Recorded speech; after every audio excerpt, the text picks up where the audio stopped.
this is the second and final part of the Nightstand build series. Without further ado, let's hop right into it, just to avoid wasting any time. Now the last bit of welding I'm going to do on this is welding on the end caps, which I made from a piece of 1" by 1/8" flat stock that I have laying around. I've got a whole bunch of it, and welding on the little brackets.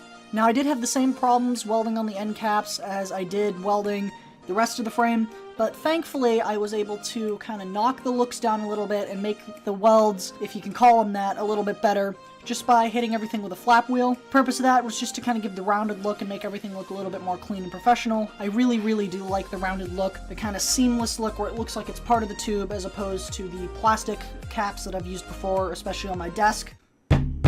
Now before I paint, I gotta cut the top out. The piece of wood I bought for the top is 3 feet long and I only need about 1 foot of it to make a 1 foot by 1 foot square top. And I'm no woodworker, but I managed to do this pretty easily and make a square cut just by using a piece of scrap metal as a straight edge with a circular saw. After that, it's just put 2 coats of spray paint of the paint and primer, Rust-Oleum, flat black finish.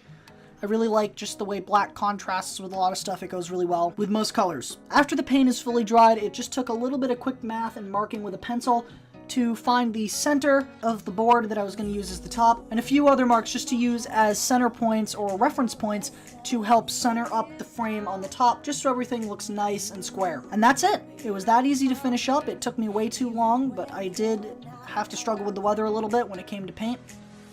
Anyways, that's it for this video. I really hope you guys enjoyed it. I enjoyed the way this came out. It came out a lot better than I thought it would, considering all the issues that I had while building this.